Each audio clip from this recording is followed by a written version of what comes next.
बेटी ने पिता से दहेज क्यों लिया? हर लड़की के लिए एक प्रेरक कहानी है और लड़कों के लिए अनुकरणीय शिक्षा।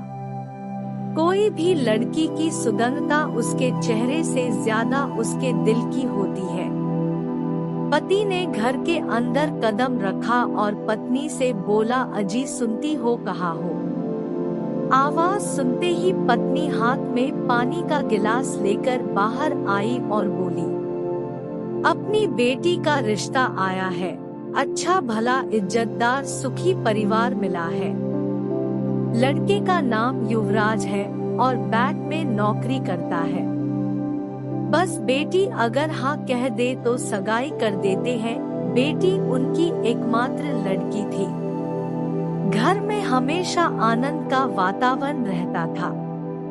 कभी कभार सिगरेट व पान मसाले के कारण उनकी पत्नी और बेटी के साथ कहासुनी हो जाती, लेकिन वो मजाक में निकाल देते थे। बेटी खूब समझदार और संस्कारी बच्ची थी। एसएससी पास करके ट्यूशन, सिलाई का काम करके पिता की मदद करने की कोशिश करती थी। अब तो बेटी ग्रेजुएट भी हो गई थी और नौकरी भी करने लगी थी, लेकिन पिता उसकी पगार में से 1 रुपया भी नहीं लेते थे और रोज कहते, बेटी यह पगार तू अपने पास रख, तेरे भविष्य में तेरे काम आएगी।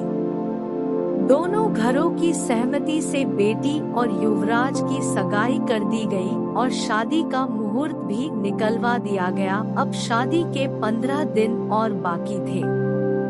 पिता ने बेटी को पास में बिठाया और कहा, बेटा तेरे ससुर जी से मेरी बात हुई। उन्होंने कहा, दहेज में कुछ नहीं हमें चाहिए, ना रुपए, ना गहने और ना ही कोई चीज।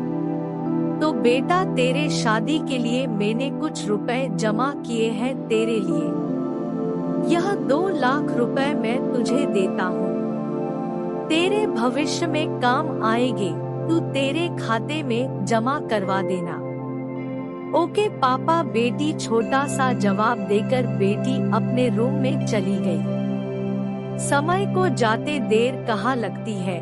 ओ शुभ दिन, शुभ घड़ी आ गई। बारात आंगन में आई और पंडित जी ने मंडप में विवाह विधि शुरू की।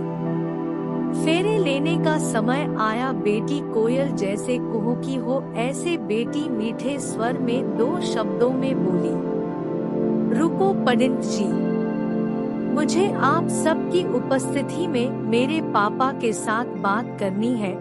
वहाँ उपस्थित सभी लोग सोचने लगे कि क्या बात हो गई। बेटी ने पिता से बोली कि पापा आपने मुझे लाड प्यार से बड़ा किया, पढ़ाया लिखाया, खूब प्रेम दिया, इसका कर्ज तो मैं चुका नहीं सकती। लेकिन युवराज और मेरे ससुर जी की सहमति से जो आपने दिया 2 लाख रुपए का चेक मैं वापस देती हूँ। इन रुपयों से मेरी शादी के लिए हुए उधार वापस दे देना। और दूसरा चेक 3 लाख रुपए का जो मैंने अपनी पगार में से बचत की है, जब आप रिटायर होगे तब आपके काम आएंगे। मैं नहीं चाहती कि आपको बुढ़ापे में आपको किसी के सामने हाथ फैलाना पड़े। अगर मैं आपका लड़का होता तब भी इतना तो करता ना।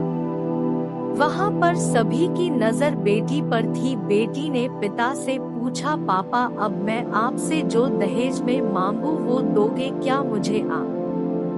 भारी आवाज में पिता की आवाज निकलती, हाँ बेटा बोलो, इतना ही वो बोल सके। तो पापा आप मुझे वचन दो, आज के बाद आप सिगरेट को कभी हाथ नहीं लगाओगे, तंबाकू पान मसाले का व्यसन आज से छोड़ दोगे। सबकी मौजूदगी में मैं आपसे दहेज में बस इतना ही मांगती हूँ। पिता मना कैसे कर सकते थे? वे बोले, हाँ बेटा ठीक है। शादी में लड़की की विदाई के समय कन्या पक्ष को रोते हुए सबने देखा होगा, लेकिन आज तो बारातियों की आंखों में आंसुओं की धारा निकल चुकी थी। मैं भी दूर से उस बेटी को लक्ष्मी रूप में देख रहा था।